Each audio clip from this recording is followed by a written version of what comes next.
Hello and welcome to my review of Endless Blading's latest frame offering, the Endless Stoppard. A couple of things I want to mention at the top of the video. First is that this will be a long video. It may be rambly at times. That is why I'm putting chapters in the description so you can jump around. The second is that Endless did send the frame to me for review, though this is not a paid or sponsored video in any way, so all the opinions are my own. So this is the signature frame for Bill Stoppard, and for those of you who don't know who he is basically the OG YouTube city skater. He's quite literally what got me into urban and city skating, watching his videos. He was the first thing I stumbled across of someone skating in the street, and I was instantly hooked, honestly. He's the reason I have a channel. He's inspired me and so many other people. I don't know him personally, but I love his content. I love his passion for the sport. I love his approach to things, and I was really excited to hear that him and Endless had teamed up on this. So the frame itself is basically the third frame from Endless that allows a 4x84 max wheel size configuration. Those three frames are, the first is what's now called the Endless 80 Classic, the second is the Endless 80 Mark II, and now the third one is this Endless Stoppard frame. And the Endless Stoppard is part of the Ultra series of frames. And the main difference between the Ultra frame and the other two, the Classic and the Mark II, is that the previous two allowed a tri-skate configuration of 3x100 or 4x84, and the Endless Stoppard is optimized for four wheels specifically. It loses that tri-skate configuration, and in exchange it has some structural differences in the frame that I'll go over momentarily that make it more rigid and more optimized for performance and responsiveness as a four-wheel frame. So I've got a bit of an Endless frame collection at this point. I started with the 90 Classic, I have a 90 Mark II, I have a 100 Classic, I have an Arc, and then I didn't know it at the time that this Stoppard frame was coming out, but a few months ago in February, I bought the Endless Swan, and then a couple months after that in April, the Stoppard was released and sent to me for review. And I say I didn't know it at the time because the reason I bought the Swan is because I wanted to try something shorter than 90. 90's always been my favorite. If you watch the channel, you know that 90 is my go-to setup. But I really have been curious, what something shorter feels like. I've almost bought the Endless 80 Mark II several times, but I went with the Swan, which is a mixed wheel size frame. It's 90 on the outside and then 84 in the middle. So shorter than 90, not as short as 84. By the way, I will be talking about the Endless Swan and that mixed wheel configuration and how it relates to the Stoppard later in the video. I've been evaluating these frames for the past 5 weeks. I've skated them almost every day in that time span. I've had a number of wheel rotations. The wheels have gone from 84 millimeters down to 78. And so I've been all over the suburbs and the city with them. So I've had a pretty good run on them so far. For now, let's stop talking about it and get to the rest of the video, which includes an unboxing and frame overview, and then a bunch of skating clips, and then some more thoughts at the end. I'll show you what's inside it. There's basically the frames and a few extra bits in here. Those extra bits being axles with a little blue Loctite on them, and washers for where you mount it with the frame bolts. There's a little card in here, not necessarily important right now, and of course the frames. There it is. This is the signature color for this frame, which is slate gray. A really sharp color. I like it a lot, and it being the signature color for this frame, it is only available in this, on this frame. It's got a real nice little Stoppard there and the traditional Endless branding there. So this is a 4x84 rockered frame. Unlike the other frames, or some of the other frames that Endless offers, it does not have a three-wheel setup where there would be another axle hole here. Specifically on this frame, it would have been 3x100 if you're comparing it to the Endless 80 Mark II. A couple of other things to note how this differs from the 80 Mark II is, first of all, these ridges that you see on the side here, this line that runs along, as you can see, it comes out a little, and this adds a little stiffness to the frame. More so than, this is an Endless Swan, by the way, and I'm using this for comparison, the Swan, because it is similar in design structurally to like a Mark II Endless 80 or Endless 90. Apologies, but I have to make a quick correction in the video before we move forward, because I'm about to use the Endless Swan frame as like a Mark II like comparison to the structural changes that exist on the Stoppard frame. And it is a material difference, so I wanted to point it out. So this is a Swan frame, and as you can see, there's a bridge right here in the middle of the frame between the middle two wheels. And this is an Endless 90 Mark II. And that bridging does not exist. There's no bridging anywhere. And then you'll see in a moment the Stoppard actually has bridging like here and in the middle. The obvious reason that the bridging doesn't exist on the Mark II frames is because they support three-wheel setups, and you can't put a bridge where there needs to be space for a wheel. And that does not have the ridge that I'm talking about here, right? It's a lot more flush. This is more just like an accent aesthetically than something structural. Whereas this ridge here, you can see it actually in this angle a lot better, does have some structure to it. The other thing worth noticing here, see here where the frame comes down a little bit, and it also comes down on the inside here. You compare that to the Swan, you notice back here, we don't have that deep groove back there, that little, I guess I'll call it a pocket for lack of a better term. So here we have that pocket, and there's extra aluminum obviously in that pocket. The other difference between like a Mark II or something like the Swan is this bridge up in the front. So like I'll show you on the Swan, it has this middle bridge, but this bridge up front does not exist on the Swan or Mark II frames. You see here we've got this middle bridge on the Swan, but nothing up here. I'm excited to try this and see how it feels, especially when you think about it using 84 millimeter wheels versus something like a 90. This 47, 48 millimeter core on this 84 millimeter wheel has the same size core as this 90 millimeter wheel, right? And so that means that you've got the same amount of core, but more urethane on the 90 than on the 84, which means that this should be stiffer, more responsive. This will be a little more cushiony, if that makes sense, because of the additional urethane. And of course, I'm going to be skating, or at least trying these out at first on my FRSL, which is a carbon boot. I know carbon boots aren't for everyone, but this is what I like to skate in the most. Speaking of mounting, by the way, but I wanted to plug these little frame locks that Endless sells on their store. I know I showed you earlier that it comes with washers, just circular washers, but I think these frame locks are really cool. So they slot into these holes obviously really well. It does two things. It locks things in place so it's not likely to, play much, and it also just centers the frame bolt nicely for you. So these are really cool. They're functional, and I think it makes it easier to mount the frame as well. Okay, so there it is, the finished product, ready to roll. The Endless Stoppard frame. I have Endless wheels on here, by the way. I skate these wheels regularly. These are the wheels I skate with everything. These are obviously 84 millimeters. These are 85A. I think these are amazing wheels. Like I said, I use them on all my skates. This is a 255 millimeter wheelbase. My foot measures 265 millimeters. This is EU 40 size, which I think is like a Mondo Point 260 or 265. So it's a very tight fit on my foot, which is the way I like it. So yeah, I'm going to get these on and go for a roll now. And we'll come back and, I'll tell you what I think. So these first couple of clips here are my first roll in the frames. And the first thing I noticed is just how stiff they are, which is, obviously a design goal of the frame. And that stiffness, of course, means great power transfer. And I have to tell you, these frames are incredibly responsive. I love dynamic skating. I like a lot of edge transitions, choppy crossovers, level changes, hard cornering and direction changes. You get the idea. My feet are often rather busy when I'm skating. Just like a lot of urban skaters, I suppose. But on these frames, there's just such a low latency, for lack of a better term, between the input you feed to the skate and the output it responds with. That equal and opposite reaction happens immediately, and that tight feedback loop became kind of addictive. I found myself maybe being, even busier with my feet than usual on this first 40 or so minute session I had on them. Some of the places I found myself appreciating the power transfer that I wasn't necessarily expecting to was on narrow paths, like the one you see in this clip, or sidewalks.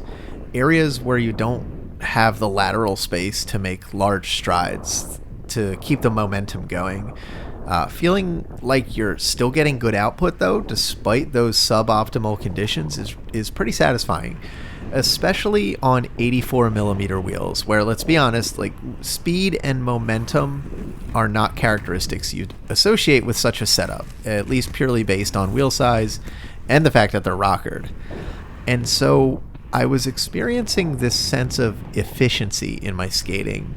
And it's not like a long distance or marathon type of efficiency, where the momentum is easier to keep because you're on larger wheels or a lighter setup, but just that the energy loss feels like it's kept to a minimum. I still need busier feet to keep it going, but it feels like the frame is respecting my efforts, if that makes sense.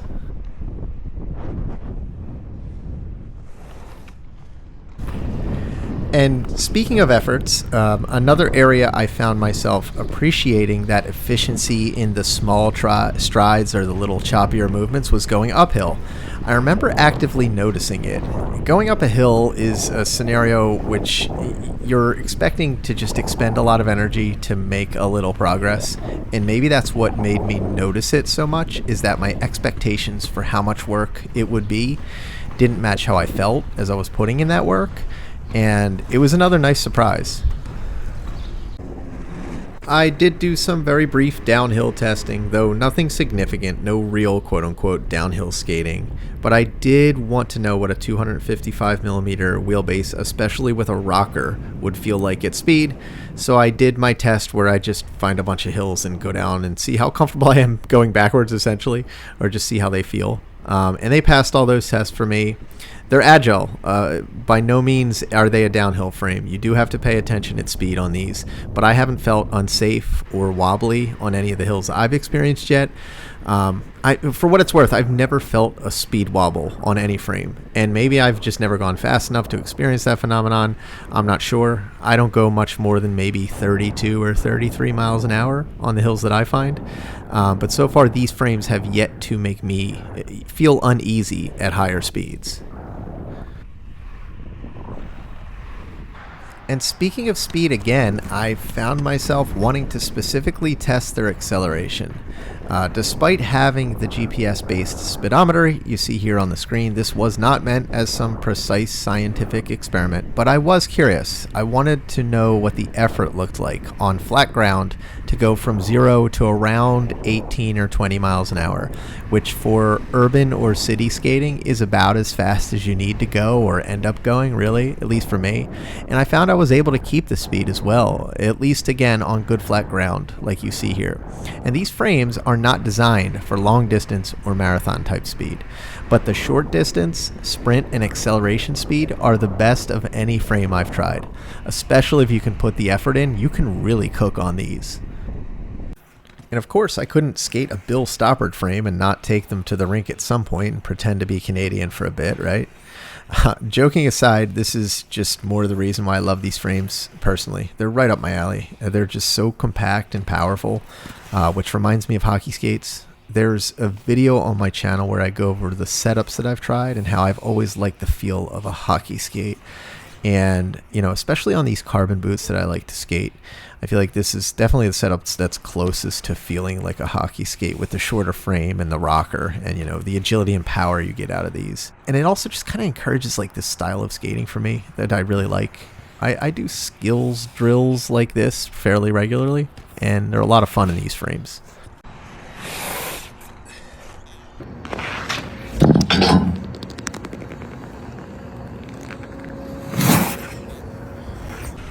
Last and certainly not least, in terms of the kind of testing I've been doing with these frames throughout the evaluation of them, is urban and specifically city skating. I've taken them out into the city on a number of sessions, both group ones as well as solo sessions, and in my opinion they simply work as advertised. They're high quality, just like all of Endless's stuff, and feel purpose-built for city skating. They feel eager to be used in the streets. For this style of skating, I think that consistency and trust with what's under your feet are important, And these frames amplify those sensations for me. And that's not to say that several of my frames don't. All of Endless products are great, but there's a precision you feel with such a stiff setup that I'm a big fan of. I think it suits my style and preferences. There's a reason that I choose to urban skate in carbon boots that are, quite frankly, very unforgiving with regards to shock absorption. But that tight experience is something I crave. There are times I wonder if a more forgiving setup like a plastic urban boot would be nice from time to time. And I have urban boots. I just keep coming back to favoring that low latency responsiveness. The power transfer I get from carbon boots is just a perfect match to me for such a performance optimized frame as this one. The stiffness and that low latency is something you can really notice in these frames, and I think it's a welcome evolution of Endless Blading's designs as they continue to try and get as much performance as they can out of their products. As I said, I've been 4x84 curious for some time, but the biggest hesitation has always been thinking it may be too short. I love 4x90 because it's more stable than 4x80, but until recently, I hadn't tried something in the middle. It's the reason why I bought the Endless Swan frames a few months ago. So my feet are 265 millimeters, size EU40 in my FR SL boots. A little shorter than that are the Swans at 261, and even shorter are these Stoppards at 255. But just like with my 90s and the Swans, at no point have these Stoppard frames felt too short or unstable. Because of the design characteristics of the frame and the very subtle rocker, I still have that confidence and trust, carving hard, getting deep on my edges, sliding, jumping, all the things I like to do when skating. A nice, agile, rigid frame like this one makes me feel very connected to the ground, very much in control, and in my opinion, is an excellent choice for city shredding. So in conclusion, without repeating myself too much, this frame exceeded my expectations, quite honestly. It's not that I had low expectations. I just wasn't sure if 4x84 was really something that I would enjoy. Even if it was a good frame, would it be something that I prefer or enjoy? And I'll be honest, this is the frame I want to skate right now. It simply performs as advertised. It is a great frame for what it's trying to do, and it does it really well. I'm trying to think of a situation where this frame wouldn't do something that I wanted to do, and I really can't think of anything. Again, it is a 4x84 millimeter frame. It's not 4x90, so it is more agile, and if you don't like a more agile experience, you may not like this. It never crossed that boundary of this is too agile, this is too squirrely, it doesn't feel stable. I never felt that at all. If anything, I feel more connected on this because it's a short frame. I want a frame. The reason I like short frames is it's just closer to feeling like my foot. The less skate and stuff I have hanging off the front and back of my foot, the more I feel like I'm on a skate and not on my feet. I want to feel like a ninja. And that's just me preference wise. Some people like a longer frame. I personally don't. And at least I don't like it as much. I can enjoy a 4x100, but I don't like it as much as I like a 4x90 and now 4x84. And you may be thinking, but 4x80 is even shorter. Why don't you like that better? And that's kind of where that boundary is. I've always known I like 90 better than 80. And 84 I also like better than 80 is basically the simple way to put that. So one question I'm sure many folks have is, what are these frames like compared to some others? And the first one I want to talk about is the Endless Swan that I mentioned at the beginning of the video. Here is that frame, and to reiterate, it is a mixed wheel configuration. The outer wheels are 90 millimeters and the inner wheels are 84. And what I didn't realize at the time when I bought the Swan, you can't rotate the outside wheels to the middle. And when on a four-wheel frame like the Stoppard or my Endless 90s, I like to do what I call the 1-3 and 2-4 rotation, where the outside wheels get rotated in the middle and then back out. And the idea there is that you keep all four wheels the same size, because if you're like me and probably a lot of skaters, the outside wheels tend to wear faster. So if you don't move them to the middle, that rocker is going to grow over time, and that's exactly what happened on the Swan. So I was skating the Swan for a couple months, and I remember when I got on the Stoppard, I loved the feel of the rocker because it felt very connected to the ground and very subtle. I skated the Stoppard for a month, and then I went back to the Swan, and I was like, oh my goodness, this rocker is so much more dramatic than the Stoppard. And I didn't realize what was happening is that rocker had grown over time. To be honest, that's not a feature I like about the Swan frames. I prefer that 1-3-2-4. I think the advantage of a pre-rockered frame, if all the wheels are the same size, is that you can try and keep them all the same size, and then you maintain a consistent rocker throughout the life of the wheels. And to be clear, the Swan has felt like a great frame the whole time I've been riding it as well. It's just that characteristic of it I didn't notice until I got on the Stoppards, which obviously I acclimated to that change that was happening. And so it's also a preference thing, right? Like I like to do 1-3-2-4 rotation. If you don't, then the Swan will be just like the Stoppard if you're rotating the wheels in line. I see it as another frame I have with different characteristics, and that's cool. It's not like it's a frame I'll stop using.